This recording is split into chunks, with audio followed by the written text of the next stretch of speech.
Battery's already starting to die a little bit. Can't get over it. Can't get over it. Well, good morning, good morning. I feel like going on a little toilet rant, toilet talk. I was just thinking it'd be a good topic, you know, because you always get little bits and pieces from everybody. But I think I want to talk a little bit about them because there's so much to it. So, this thing's shaking on me. I'm trying to think where I want to start. And if I start going all over the place, that's the ADD kicking in. Well, I guess I'll start from the bottom. Wax rings. No one really talks about them unless you're actually looking for it. They just slap the wax ring on and go. If you buy a toilet, it comes with a small wax ring. Either with a funnel or no funnel. So I did some research on this a while back and seen that when your toilet flange is flush or a 1/4 inch above the floor, you should use a small wax ring. And then if it's below the floor, you want to use an extra thick wax ring. I mean, it gets a little iffy. You know, think about it. If you're on the second floor and you're you know, the toilet flange is flush, you might want to use an extra thick wax ring because obviously now, if that's not sealing properly, you're going to have drywall damage if that toilet should leak. But really, if you set a toilet, you should be able to feel when you set that toilet down. You'll feel the wax compress. And if you're not feeling, if you barely felt anything, or if you're not feeling anything, that wax is not making a seal.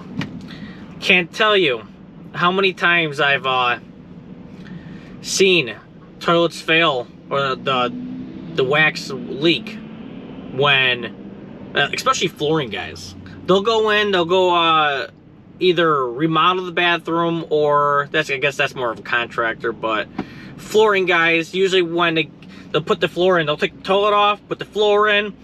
Sometimes they'll reuse the wax. I've seen it. Or they're just using the wrong size wax ring. They're getting in, they're getting out. I think that's pretty common, what I've seen. What I like from Steve Lav, I watched that guy for a long time, Steve Lavimoniere. Either you love him or you hate him. I love him. I love that guy. I've learned from a young age to appreciate the knowledge from older people because they've been around the block. And even me being in construction, there's always older guys. You learn a lot from those guys. Steve Lav would talk about he doesn't like the funnel. He doesn't like the funnel in the wax ring. If he uses it, if the customer provides it, he'll cut it off. Or you could buy them without the wax, the funnel. I've seen them where, you know, he doesn't like them, I'm guessing, because what happens is when you keep sitting down in the toilet, you can push the toilet back, and now that funnel will get pushed to the back and it could start splashing. If it starts hitting the edge of the flange, that's what happens, or something. It gets pushed back and it starts splashing, then you can have a leak. So yeah, I don't believe in funnels. You can get extra thick without a funnel. You'd probably go order off supplyhouse.com. I'm not affiliated, I'm not getting no sponsorship. Also, you know, if you got your toilet flange below the floor, matters how deep it is.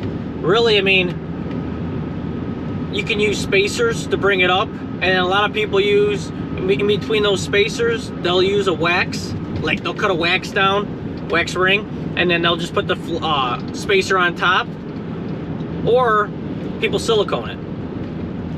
Because you have to put some kind of sealant. You should, because they're known to fail. Or I see this other guy online, he'll use that flange repair. It's a yellow, I forgot the brand name. It's a yellow flange repair that inserts, and there's a gasket that comes with it and all that. And what I liked when you watch a lot of people, you get different knowledge from that person. You might get a little bit here, a little bit there. He brought up, he's like, well, people in the comments are saying that this funnel is too small. Oh, it's choking off the pipe. And what I liked, which I never thought of, he's like, yeah, well, you ever check the bottom of the toilet? That hole is actually smaller than the flange repair he's putting in. And I was just like, holy crap. Holy crap. And everybody's talking about this. Everybody's so worried about the, choking that off. If you use a spigot flange or that goes inside or whatever, you're closing it off. I mean, obviously you want to keep it as open as possible if you can. If you get a bigger, if you go on the outside or keep the diameter open. But I never thought about that until they talk about it, or I heard it from somewhere. Toilet hardware. I am a big fan of the Set Fast. Super expensive. They cost between like, they're going up in price. They're like $6 to $7. There's two different there's two different types. There's like, I don't know the inches. There's two different heights, okay? And what's cool about them is you can adjust them. And so you never have to cut the bolt. So it's one less thing you have to carry. You don't have to carry bolt cutters or a grinder and make a mess. But they're on the expensive side. I've seen plenty of work in rentals that all I ever see is toilet bolts exposed. And I'm talking about like big time. Like you'll see the bolts sticking out this far. I'm like, man, these people have no shame. Yes, they're working for dirt cheap. But I don't really think that justifies it. Cut it down. Put the caps on it. I think that's just a pet peeve of mine. I mean, put the toilet caps on, carry it on your truck, man. Sometimes they won't pop in correctly. It matters which ones you get. I mean, even if you can put a dab of silicone on it, just so it holds, so it's nice. Don't leave the bolts exposed. That's butcher. That's real butcher. And then the supply line issue. I believe you should always replace the supply line. I don't care if that supply line looks, stainless steel braided and it looks good. You don't know how old that supply line is. If you look up online, they say they last 10 years. Well, they could have washed it. And now it looks newer, but really it's not. I've just seen a supply line fail. Not at the top, but at the bottom, right above the valve. There was the brass nut was on there, but between where the crimp is, the crimp didn't come off, but in between that, the nut and the crimp, it got busted off. Now I'm looking at it, and I'm like, that's an old supply line. It's an old supply line. Just replace the supply line. Ooh, another thing too. I've seen supply lines crack on top. A lot of people are all about brass now. The brass nut for the toilet at the bottom. Yes, that's nice. But now you're screwing a brass nut on a plastic fill valve. So at that point, then you should just be carrying fill valves with the brass threads on it, and then have a brass, nut. But if you look at the stuff that fails, if you're part of those Facebook groups or people that post this stuff, you can see it's always, as far as I know, it's always the clear plastic ones that fail. Like, I'm trying to give an example. You see it's a standard hard line bent. You always got those cheap nuts on top. Cheap. Those cheap, thin plastic nuts. Or either supply lines that have the cheap nuts. The newer supply lines you see nowadays, you'll see the gray plastic and there's ribs on the thing all the way around. I think those are fine, but that's just me. I mean, it's always nice to have extra security, getting those brass nuts. But Steve Lav is still using the plastic fill valves and plastic nuts for his toilets. So what kind of fill valves you guys use? I've seen where those the Fluid Master 400s, you can buy like a contractor pack over at Home Depot or Menards.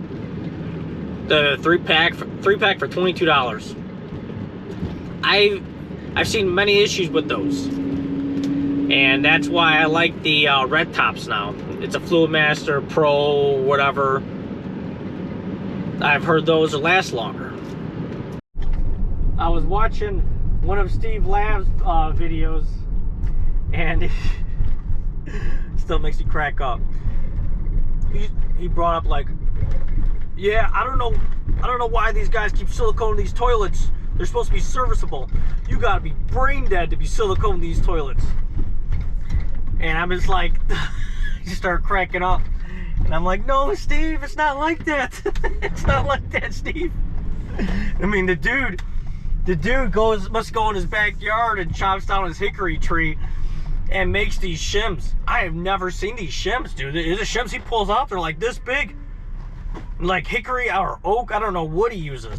And he just puts it underneath there, and he just cuts it with a razor knife. That's some old school stuff, I believe. I've never seen it. I've only seen him doing it, so I know that guy's been around for a while. Been doing this for a while. I think siliconing a toilet is a good idea, but that's just me. Obviously, you want to leave the back open in case it should leak. You can see it on top. What got me switched was when my parents did their toilets. When they set the toilets, they didn't know what they were doing, but they always just said, use an extra thick wax ring. And then I seen how they just siliconed it. They siliconed it like crap. They didn't know what they were doing. They just seen a big bubble all the way around this toilet of silicone. And it was 3 toilets they did. Not one seal failed, and I would say they're around for 15 years. And then eventually I was just thinking, I'm like, man, I do not want to fix drywall damage in their house if one should fail. I'm like, I'm just gonna go around sealing all these. And so I ripped the toilets up, seeing that the flanges were in bad shape. They had the plastic PVC ones, but with the metal ring that rots out. It's a good thing I did. And then another thing too, I mean, the flange could crack, and then the bolt could be loose. If this toilet's silicone down, that toilet's not gonna rock.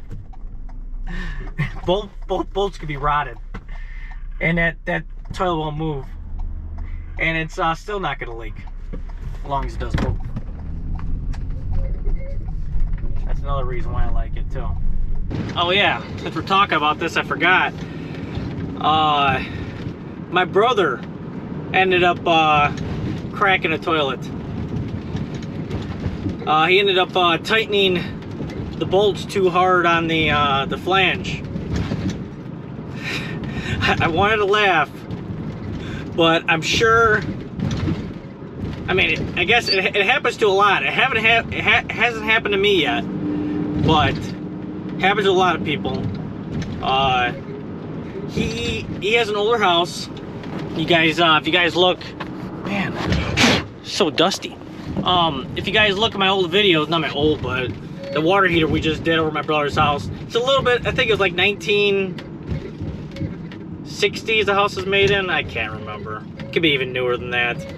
I can't remember. But he has a cast iron pipe, and the flange was bad. So we're a big fan of the well, we use in the other bathroom, we use the it's a repair flange. You set it in there and it has 3 Allens. I've seen those. Anyway, yeah, it tightens up, and then the seal comes, and then it expands the seal because it binds the seal, if that makes sense. So I've seen those fail a lot, and one of the times one was rolling the truck for so long, it ended up cracking. I've seen them, the seal comes out.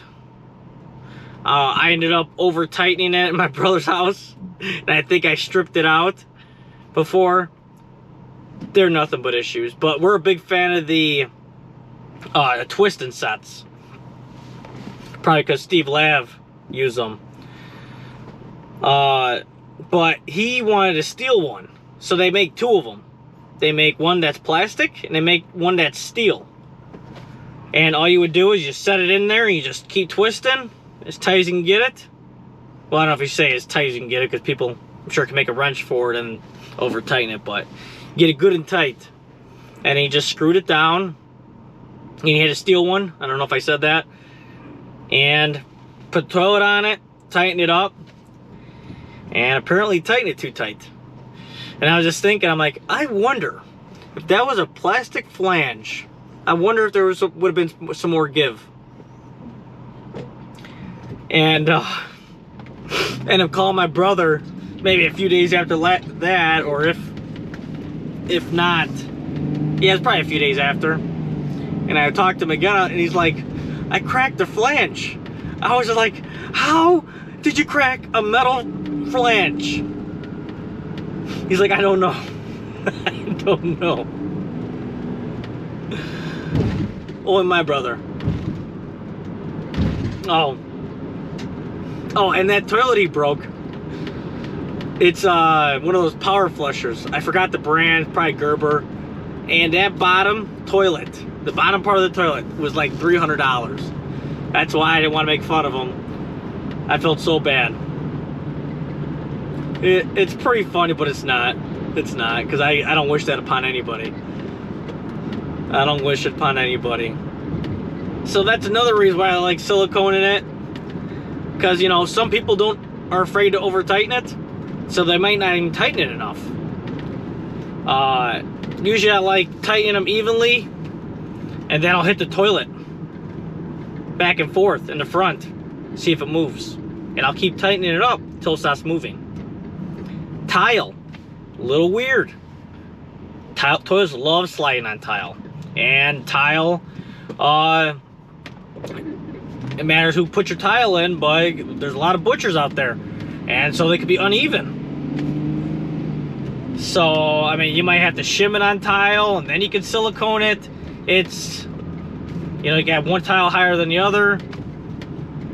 But even if you don't even shim it, I mean, it's still, think about it, you got porcelain on, matters what kind of tile you got, and it's going to be easier to slide compared to having like linoleum or, I don't know, LVP. Oh, I almost forgot. I brought up the spacers earlier.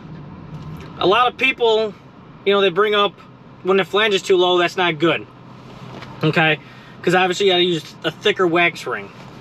And what happens is, what could happen when say it's below the floor, your flange, and you don't put a spacer in there, now you have an extended, you know, wax ring is thicker. You set the toilet, there's a chance you could blow that wax out if you're plunging the toilet. Or, if you use the air snake. I have yet to blow a wax ring out with an air snake. Yet. But that, you know, I get pretty crazy sometimes with the air snake. At that point, you know, the toilet's got to get taken off and it's got to be snaked out anyways. So, at that point, it doesn't even matter if you're going 50 psi, but you bring it up from the bottom up, you know, you go 10, 15, 20. And then I think the last toilet I just did, I didn't even bother going up to 50, because if there's no movement, and I was getting major splashes. That was the one my sectional was getting stuck in, because they had the flange the repair flange was too deep, and there was a 90. I should have probably chopped that out. I should have probably used a inner pipe cutter, because it actually could interfere when toilet paper is getting flushed down. But I just ended up just fighting it. I just seen a video where they tested a wax ring. Forgot the guy's name. The guy's pretty big on YouTube. I think it's the bald guy. Bald guy. I think he always has a red shirt on. But they put the wax ring on and they put like clear plexiglass on it. Then they pressurized it. And it ended up failing at 30 PSI. That's it. That's a wrap. That's enough. Have a good night, guys.